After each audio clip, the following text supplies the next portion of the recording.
Oxford Union went viral online after he argued that British rule had destroyed India's future. Let's see a bit of that speech.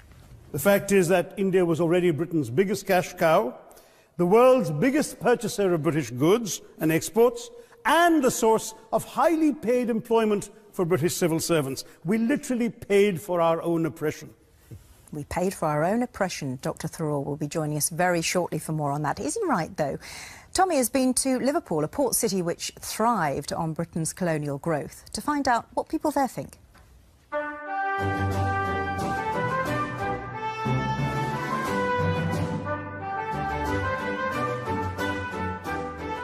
What do you know about the British Empire? That Britain rule other countries? Well, not rule.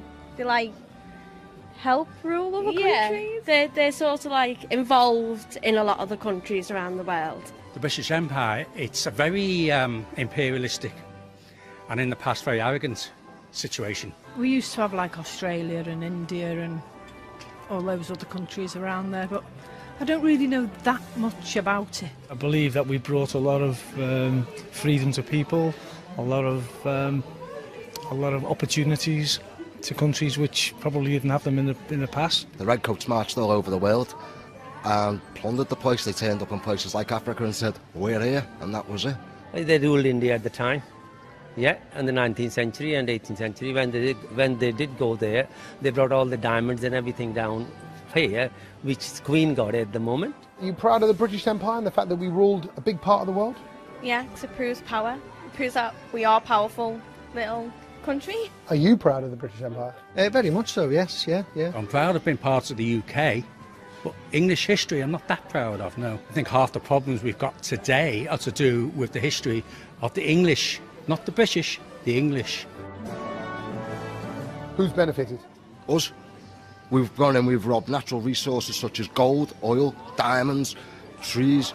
We've killed wildlife, we've killed indigenous people. You can't live in the past, we know that. But I certainly think it had more benefits than anything else. We've introduced parliaments and democracy voting, elections for people, one man, one vote type of thing. Do you think we're now compensating for what the Brits did by letting immigrants into the country now? Absolutely not, no.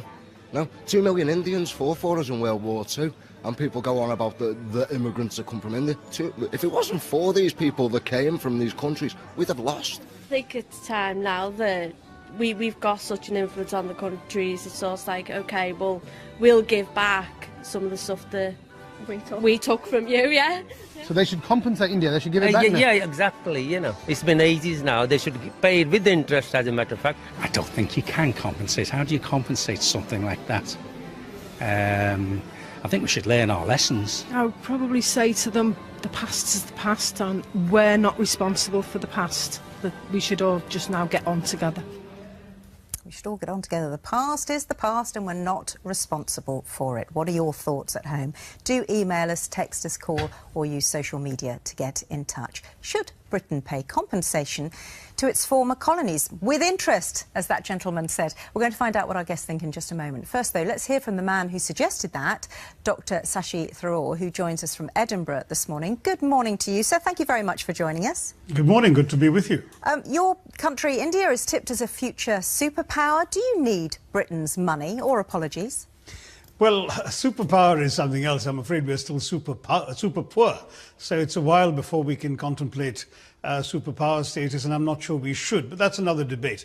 I think as far as the reparations issue is concerned, what I suggested at Oxford was that what was important was the principle that a debt was owed, not a sum of money, because as somebody said in that extract earlier, you can't quantify human suffering.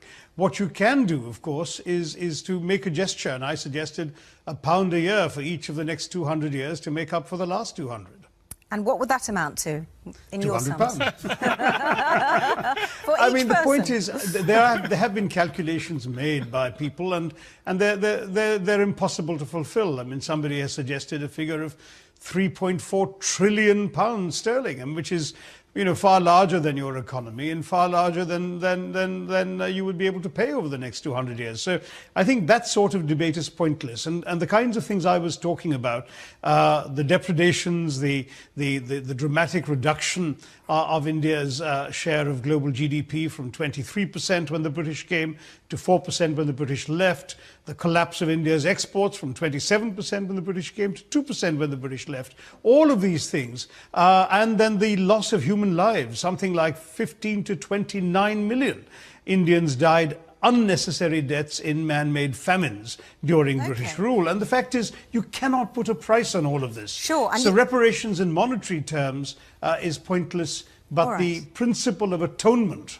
not just apology, but of atonement is why I suggested £1 a year. What about the other things that Britain perhaps left India? So parliamentary democracy, you may have heard one of our guests speaking about that earlier in Liverpool. Also the rule of law, the protection of rights, the English language, a very good railway system which still employs 1.6 million Indians. Are you really saying that when Britain left India with nothing?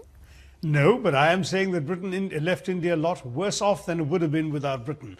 As far as the railways are concerned, for example, which is frequently trotted out as an example, the railways were a wonderful British scam. They were built for British convenience, to get Britons around, and particularly, above all, to move Indian raw materials to the ports to be shipped to Britain, where very often they were manufactured into goods and shipped right back to India, where we paid extortionate prices for them. What is more, in building the railways, the British offered such extravagant guaranteed rates of return to British private investors that every line of railway in India cost double what the same mile would have cost in Canada or Australia. It was, as it was pointed out at the time, private enterprise, British private enterprise, at public risk, Indian public risk. It was essentially a colonial scam. It had nothing to do with the convenience of Indians or the demands for mass transport by Indians, because the railway lines were not constructed to serve that purpose. They were constructed, as everything else was, to serve British purposes. Thank you, Dr. Tharoor, for those points.